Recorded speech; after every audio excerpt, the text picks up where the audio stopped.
Hey guys, welcome to my channel. I took a class on bonsai making 2 days ago, during which I trimmed and shaped a ficus tree. In this video, I will share with you, as a novice, how to maintain and create a beautiful bonsai. Hopefully this video is helpful to you. If you like this video, please thumbs up, leave a comment, and share it with more friends. If you have not subscribed to my channel, please subscribe and click the notification bell next to the subscribe button. We will be sharing more videos about various flowers in the future. The first step in making a bonsai is to go to the garden center and choose a plant that has good potential to be made into a bonsai. I chose this potted ficus tree mainly because its main trunk is tilted, as if it had been weathered by strong winds. This is more interesting and gives people a sense of age.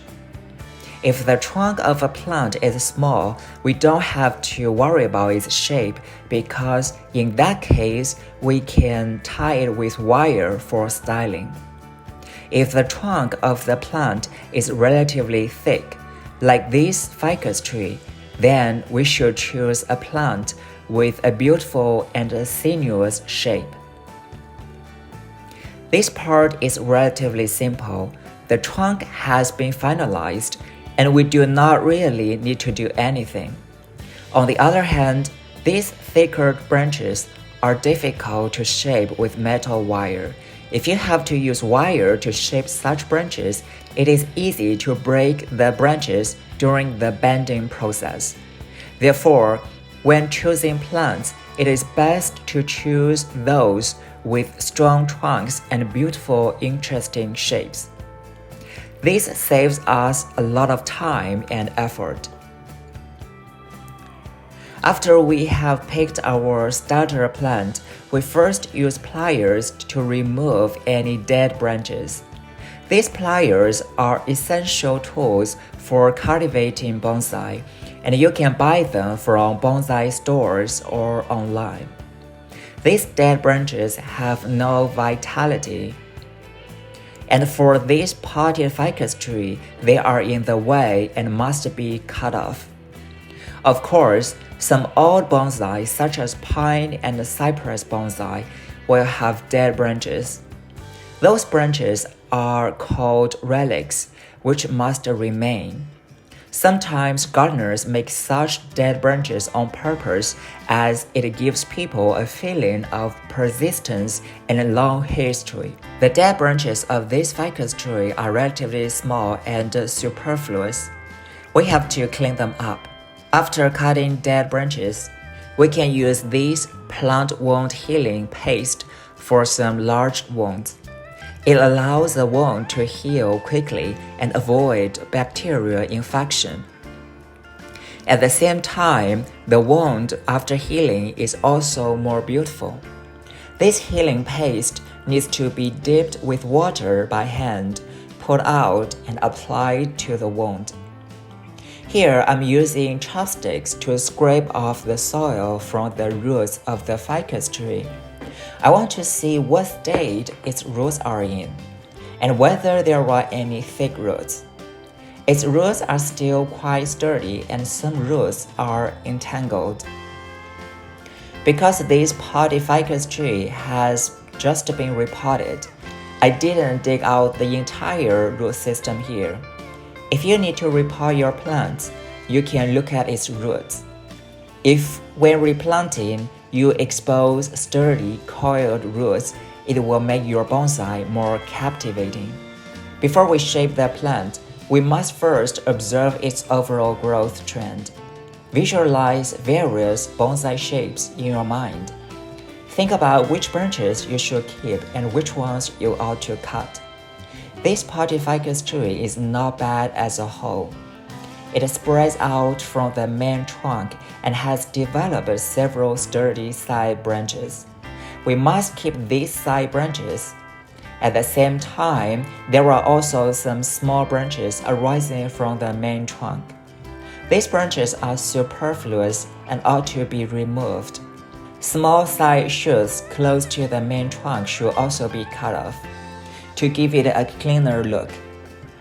Secondly, we can cut off any large leaves and keep only the smaller ones. Large leaves are a detriment to the shape of our bonsai, while small leaves appear more delicate. After this cleaning process, the overall trend and the shape of the bonsai are revealed. Now let's start shaping. We need to prepare lengths of metal wire of varying thickness. How does one choose the right wire? We can start with thin wire and then use it to press the branches which we need to shape. If the wire can bend the branches of your plant without becoming deformed, we can use that thickness. After you have selected your wire, cut the appropriate length.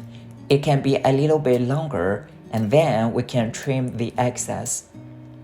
When wrapping, we first wrap the wire around the main stem and then wrap the wire around the side branches.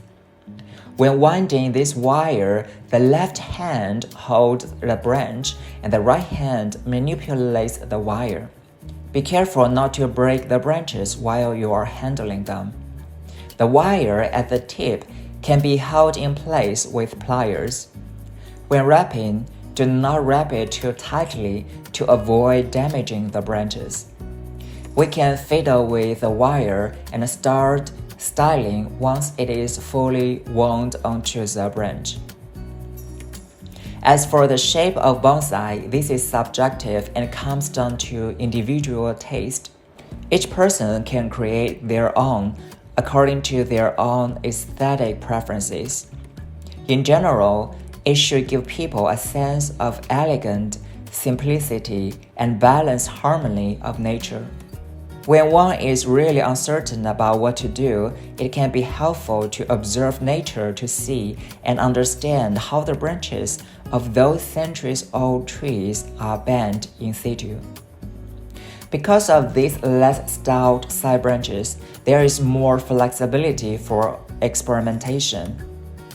We can try various styles until we are satisfied. After bonsai styling, we can cut off the apical buds from these longer side branches. This prevents it from continuing to grow, which might otherwise disrupt the overall shape and balance. That brings our video to a close. What do you think of the ficus tree bonsai I made this time? If you like it, please thumbs up, leave a comment, and share with more friends. If you have any questions or suggestions, please leave a message below. Thanks for watching. See you next time.